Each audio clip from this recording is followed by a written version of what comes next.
نداء الحق صوت قد شجاني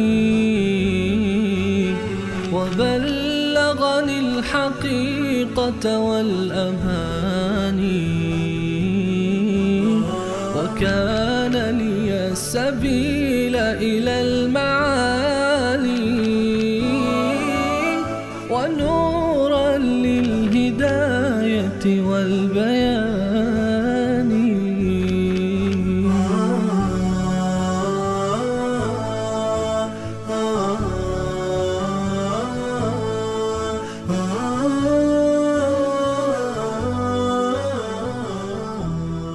بسم الله الرحمن الرحیم. اللهم صل علی محمد و علی آل محمد کما صلیت علی ابراهیم و علی آل ابراهیم انک حمید مجید و بارک علی محمد و علی آل محمد کما بارکت علی ابراهیم و علی آل ابراهیم انک حمید مجید. عرض سلام دارم و ادب و احترام خدمت همه شما خوبان و سروران. امیدوارم هر کجا که هستید در سایه الطاف الله متعال هر روز و هر لحظه زندگیتان در عبادتش از روزها و لحظات گذشته زیباتر و بهتر سپری گردند.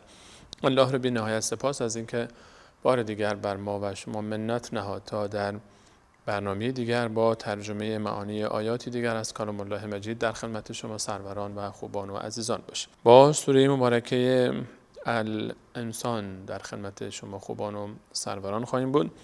سوره مبارکه الانسان که در مکه مکرمه نازل شده و همان گونه که از نام سوره هویداست به انسان میپردازد و تاریخچه انسان رو بررسی میفرماید. این سوره قبل از پیدایش و هنگام پیدایش و بعد از این دنیا، در این دنیا و بعد از این دنیا عاقبت او رو که چگونه خواهد بود.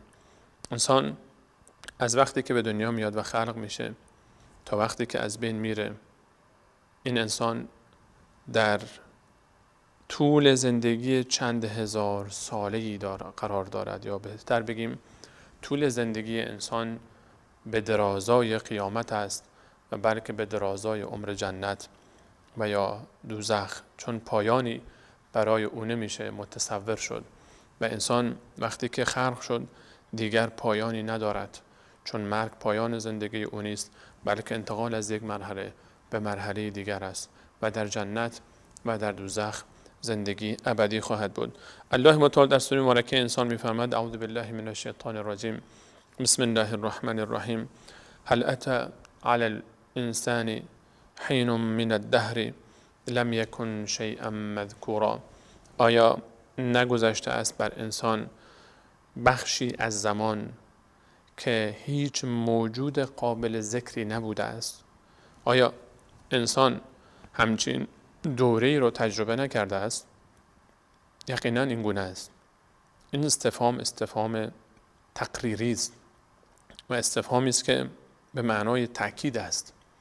الله متعال سوال میپرسد، سوالی که جوابش مشخصه، یعنی اینکه بر انسان زمانی گذشته است، بر هر انسانی در زندگی او که این انسان در بحره‌ای از تاریخ قبل از تولدش و 1 سال قبل از تولدش شیء قابل ذکری نبوده است.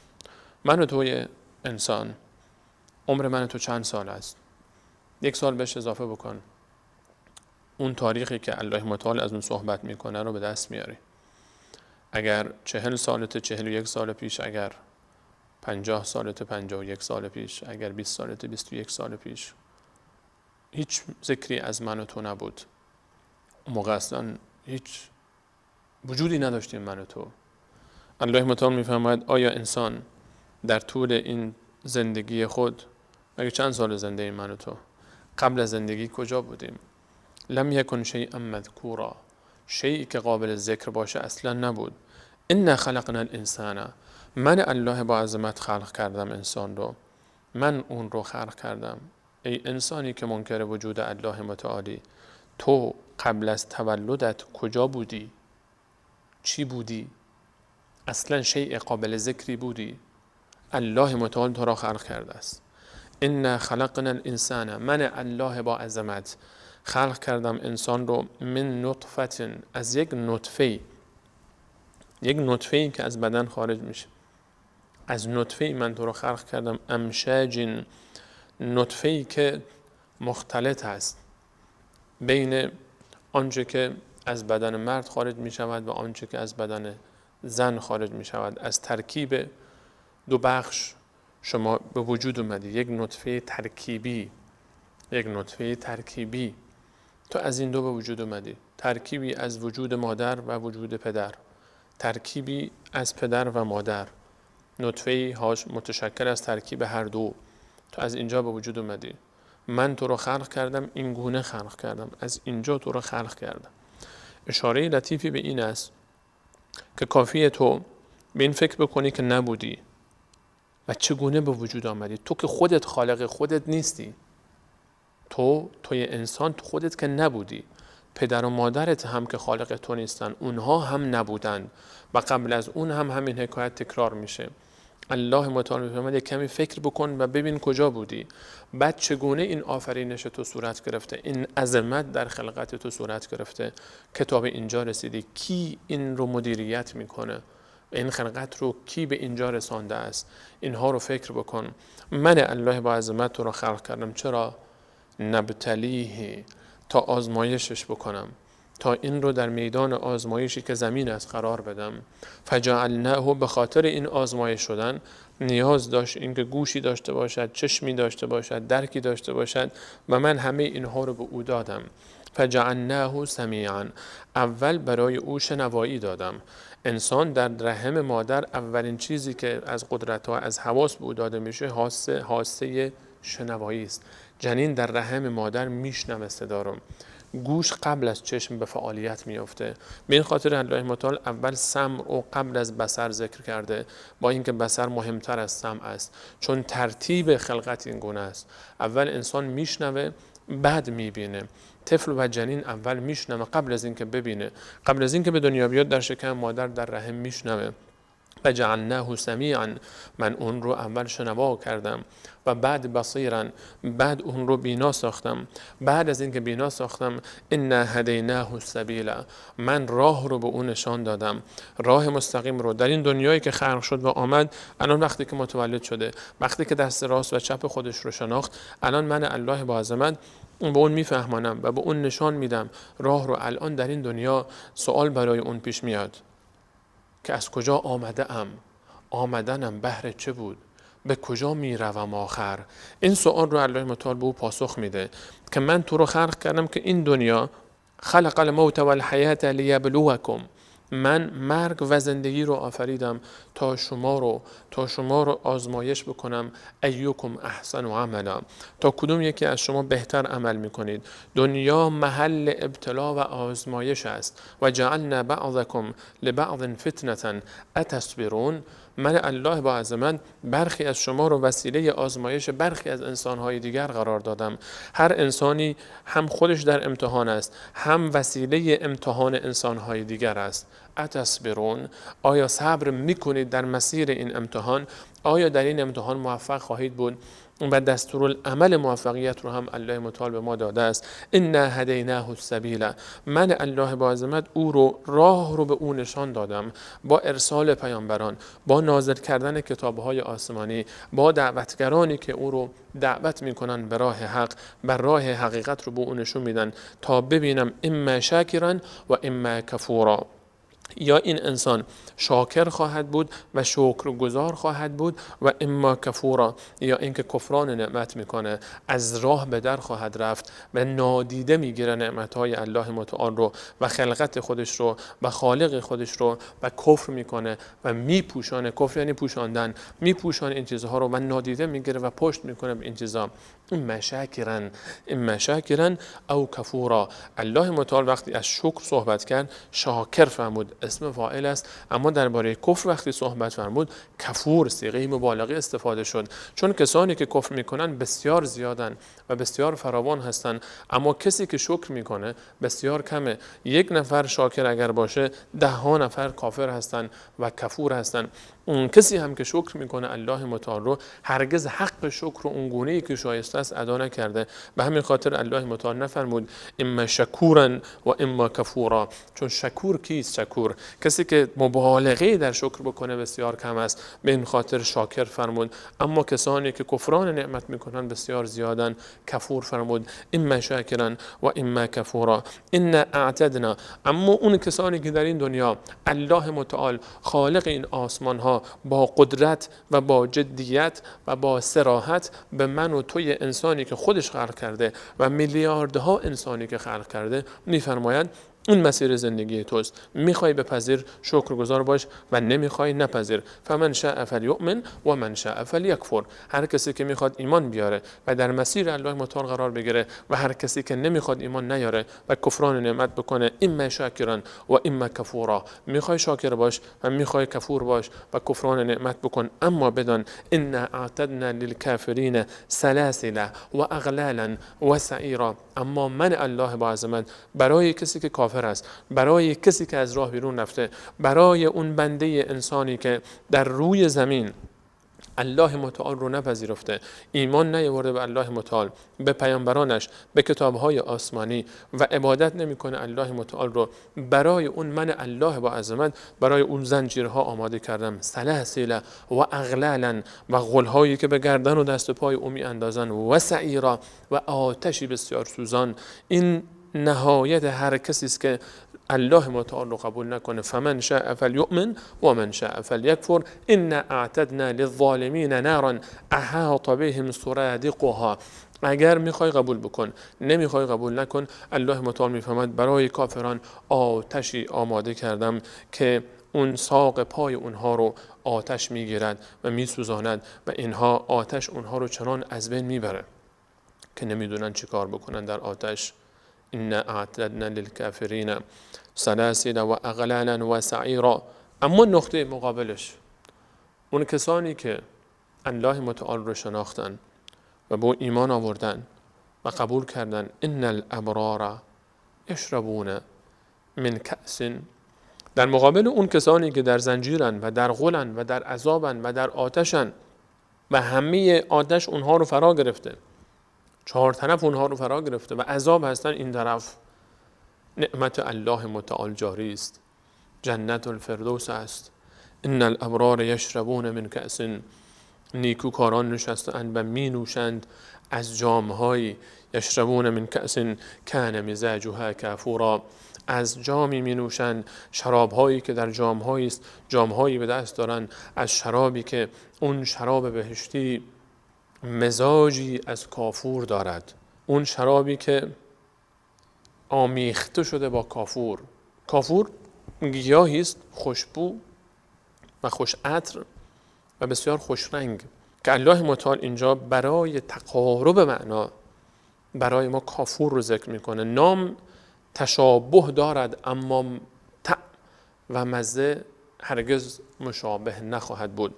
آنچه از نعمتهای بهشتی ذکر میشه برای ما و تشابه ظاهری با نعمتهای دنیوی داره، این تشابه فقط در ظاهر است نه در حقیقت. الله متعال میخواد به ما بفهماند که این شرابی است بسیار خوش رنگ، خوشبو، شرابهای بهشتی، لا یصدعون عنها ولا ینزفون.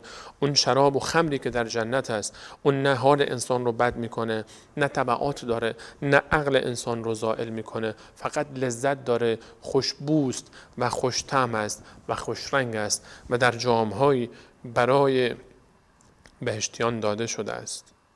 انسان کی به باده نوشی و نوشیدن در جام شروع میکنه؟ وقتی که خیالش جمع از همه چیز، وقتی که نعمت داره، وقتی که در جنت در آسایش و آرامش است و راحتی است. در اون حکایت الله متعال میفرماید که اینها می نوشند عینا، از چشمه‌ای که یشرب بها عباد الله، چشمه‌ای که می نوشند از او بندگان الله متعال، اون کسانی که بنده الله متعال هستند و بندگی او رو به نیکوترین وجه انجام داده‌اند. می نوشند از چشمه یفجرونها تفجیرا، هر جای از جنت که بخواهند این چشمه رو با خود میبرند و همونجا جاری میسازند. چشمه از شراب، خوشتم، خوشبو، گوارا که هر جایی از جنت که برای من اتراق بکنن همونجا میخوان این چشمه میجوشد پیش روی اونها جاری میشه و از اون می نوشند. یوفون بالنذر، اینها همون کسانی هستند که وفا کردن به نذری که با الله متعال داشتن. نذر آن چیزی است که انسان برگردن خود واجب میکنه. وقتی که ادا کردن آنچه که خود برگردن خود واجب کردی همچین پاداشی دارد، آنچه که الله برگردن من رو تو واجب کرده چه پاداشی خواهد داشت اگر انجام بشه. وقتی که نذری که انسان خودش بر خود واجب میکنه انجام میده، این پاداشش هست. یوفون بالنذر، نذرشون رو وفا میکردن. آن لحظه ای که آنچه الله متعال بر من و تو واجب کرده از واجبات و عبادات انجام بدیم چه پاداشی خواهد بود. و یخافون یوما، اینها میترسیدن و میترسند از روزی که کان شره مستطیرا، اون روزی که شر او منتشر میشه و همه جا رو فرا میگیره، از روز قیامت، از روز حساب کتاب. اینها میترسند، اینها وفا میکنن به نذرشون. و یطعمون الطعام، اینها طعام میدهند.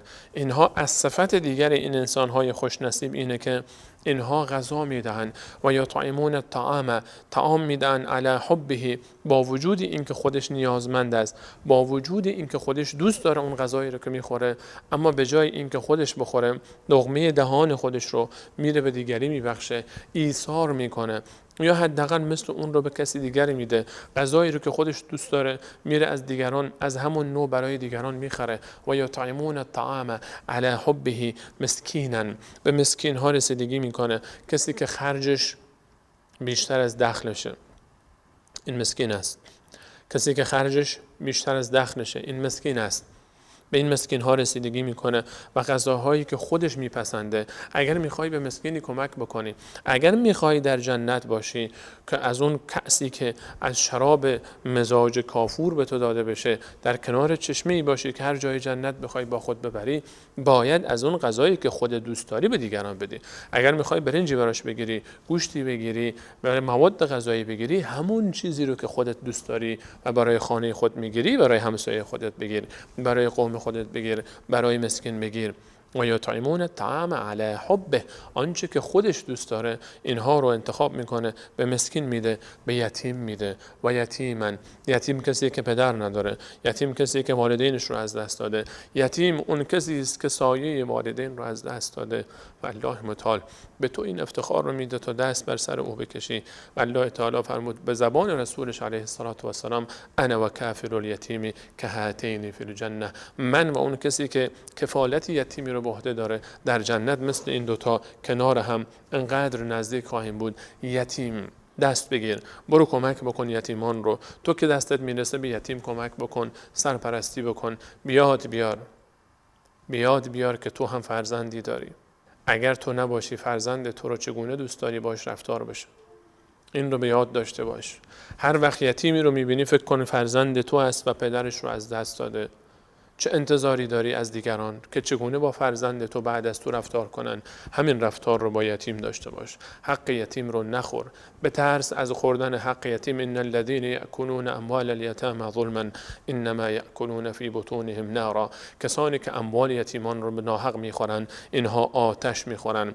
برادرزاده یتیمی داری، خواهرزاده یتیمی داری، اگر از اطرافیان یتیمی داری، مال ارث و میراث او رو نخور، مال یتیم رو نخور، به یتیم ظلم نکن، به یتیم ستم نکن که در به در میکنی خودت رو، که آتش میزنی خانه خودت رو، آتش میزنی ایمان خودت رو، آتش میزنی زندگی خودت رو. و یطعمون الطعام علی حبه مسکینا و یتیما و اسیرا. اسیر به کسی گفته میشه که کافر است. در جنگ با مسلمانان اسیر میشه. اسیر یک کافری است که در جنگ با مسلمانان شرکت کرده و کافری که میخواسته ما رو بکشه و ما او رو گرفتیم، این اسیر است. حتی به این شخص الله متعال میفرماید ثواب است غذا دادن به این پاداش است. غذا دادن به کافری که برای جنگ با مسلمان ها آمده و در جنگ با مسلمان ها اسیر شده اجر و پاداش دارد و ثواب داره و عبادت است. حالا تصور بکن غذا دادن به یک مسلمانی که نماز میخوانه و روزه میگیره و عبادت میکنه چه اجر و پاداشی داره. حتی غذا دادن به یک اسیر کافر عبادت است. این اخلاق اسلام است. حتی به اسیر دشمنی که با او در جنگ است غذا دادن عبادت است. حتی به کافر، حتی به یک حیوانی زنی رو رسول الله علیه السلام فرمود که الله متعال زن بدکاره‌ای که از راه تنفروشی امرار معاش میکرد به خاطر آب دادن به سگی او رو بخشید و به جنت برد. اگر کسی به انسان مسلمان مؤمنی کمک بکنه و غذا بده چه خواهد بود؟ و یطعمون الطعام علی حبه مسکینا و یتیما و اسیرا و میگوین انما نطعمکم، جز این نیست که فقط ما هدف ما از غذا دادن به شما این نیست که بگن به به و چه چه حاج آقای فلانی اسمش رو سر در خانه بنویسن، اگر دارالایتامی داره اسمش رو اونجا بنویسن، اگر کمکی کرده در محفل اسمش رو بیارن فلانی فلانی فلانی. این هدفش اسم و رسم نیست. انما نطعمکم لوجه الله، ما فقط به خاطر الله متعال شما رو غذا میدیم و به شما اطعام میدیم. اینها به زبان نمیارن، اما گویی وصف حال اینها اینجوری است. هیچ وقت اینها به زبان نمیارن. الله متعال میفهمد اینها حرف دلشون اینه که من فقط به خاطر الله متعال که الله من از من راضی بشه به تو غذا میدم. نه، لا نريد منکم جزاء ولا شکورا، نه اجر و پاداشی از تو میخوام، نه یک تشکر کردن حتی از تو میخوام. این اخلاص است. اخلاص در صدقه این است. وقتی به مسکینی کمک میکنی انتظار نداشته باش که بگه دست در نکنه. وقتی به فامیلت، به قومی، به دوستی، حتی به کافر اسیری، به یتیمی، به مسکینی کمک میکنی منتظر نباش بگه تشکر دست شما درد نکنه. حتی نگو که برای من دعا بکن. حتی نگو برای من دعا بکن. که اگر از کسی که کمک میکنی به او دعا طلب کردی بگو برای ما دعا بکن، دیگه در این آیه داخل نخواهی بود. انما نطعمکم لوجه الله لا نريد منکم جزاء ولا شکورا، نه انتظار اجر پاداشی داشته باش، نه تشکری داشته باش، نه طلب کن، حتی از اون نخواه که برای دعا بکنه. برخی میگن آقا برای ما دعا بکن، خلاص تموم کردی، اجر پاداش رو گرفتی. وقتی برای من دعا بکن یعنی من در مقابل این کار از تو دعا میخوام، یعنی تموم اجر گرفتی. لا نريد منکم جزاء، هیچ جزایی طلب نکن، حتی دعای خیرش رو، حتی تشکر از اون انتظار نداشته باش. اون اگر گفت اون بحث دیگری است. انتظار نداشته باش از او و نخواه، فقط بده و برو. حتی اگر مسکین با تو بد کرد، حتی اگر یتیم با تو بد رفتاری کرد، باز هم دست بر ندار. تو به خاطر الله این کارو میکنی، نه به خاطر اون. اگر با تو بد رفتاری میکنه، اگر با تو بدقولی کرده، اگر بدت هم میاد، اسیری که کافر است برای دشمنی آمده و اومده که بکشه مسلمان ها رو، اسیر شده، بعد بهش پرداخت کرد و بهش رسیدگی کرد. انما نطعمکم لوجه الله لا نريد منکم جزاء ولا شکورا. اخلاص فقط به خاطر الله. آنچه فقط به خاطر الله هست انتظار از کسی نداشته باش. هر کاری میکنی، خدمتی به کسی میکنی، اگر به خاطر الله هست نگو من این همه خدمت کردم، این کردم، بعد فلانی این کارو کرد. لا تبطلوا صدقاتکم بالمن والاذى. نیکی های خودتون رو و صدقات خودتون رو مؤمنون با منت گذاشتن و آزار و اذیت دادن اون کسی که کمک کردید از بین نبرید. ذکر نکن جلوش، جلوی دیگران هم ذکر نکن، پیش هیچ کسی ذکر نکن، حتی با قلب خودت ذکر نکن. وقتی به خاطر الله کردی این کار رو، چرا ذکر میکنی؟ چرا باطلش میکنی؟ چرا از بینش میبری؟ اخلاص معناش اینه که هر کار خیری به خاطر الله کردی دیگه فراموشش کن. نه به زبان بیار، نه به ذهن بیار، نه یاد کن، نه انتظاری داشته باش در برابرش. انما نطعمکم لوجه الله، فقط به خاطر الله. همین کافی است که الله متعال میبیند، همین کافی است. نگو که من این کارو کردم، این کارو کردم، باطل میکنی همه رو. لا تبطلوا صدقاتکم، باطل نکنید صدقاتتون رو با منت گذاشتن و اذیت کردن. اینها فقط به خاطر الله این کارو میکنن، نه انتظار اجر پاداشی دارن و نه تشکری. انا نخاف من ربنا یوما عبوسا قمطریرا. و اینها میگویند ما میترسیم از الله متعال در اون روزی که روز ترس ترش روی است، روزی که از بس همه ناراحتن و عبوس رو گرفته و چهره ها در هم رفته است. فکر میکنی که این روز طبیعتش این است که همه رو به این حالت در بیاره. فوقاهم الله شر ذلك اليوم، الله متعال شر اون روز رو به خاطر اخلاصشون از اونها دور میکنه. ولقاهم نظرة و سرورا، و الله متعال به اونها شادابی و تراوت میده و خوشحالی میده، چون اینها شادابی و تراوت رو آوردن در چهره مسکین و یتیم و اسیر. اینها دل مسکین رو شاد کردن و مسرور ساختن، اینها یتیم رو شاد کردن، اینها فقیری رو شاد کردن، اینها مشکل داری رو شاد کردن، اینها لبخند رو بر زن بیوه‌ای آوردن، بر صورت زن بیوه‌ای آوردن، چهره چهره مسکین و فقیری رو شادمان کردن، الله متعال روز قیامت اینها رو شاد میکنه، اینها رو خوشحال میگرداند، اینها رو موفق میگرداند. فوقاهم الله شر ذلک الیوم، اون روزی که همه چهره ها عبوس و غمطریر است، اینها شادمانند، چون اینها شاد کردن چهره رو، به اونها شادی عطا می شود. چهره کسی رو شاد کردن، چهره اونها در روز قیامت شاد خواهد بود و خوشحال خواهند بود. و جزاهم بما صبروا جنتا و حریرا، و پاداش اینها به خاطر صبری که کردن جنت است و ابریشم هایی که برای آنها آماده شده است، اینها پاداششان بهشت الله متعال است. الله متعال در آیات بعدی جنت رو برای ما توصیف میکنه. حتما منتظر باشید بر برنامه بعد تو به همراه شما بریم در جنت و این آیات رو با هم بررسی بکنیم و ببینیم که الله متعال چه چیزی آماده کرده برای من و شما و برای کسانی که به خاطر الله متعال عبادت میکنن و هیچ انتظاری اجر و پاداشی از کسی ندارن. الله متعال همه ما و شما رو از جمله این افراد بگرداند و تا برنامه بعد همه شما عزیزان رو به الله متعال میسپارم. الله یار و نگهدارتون. السلام علیکم و رحمت الله و برکاته.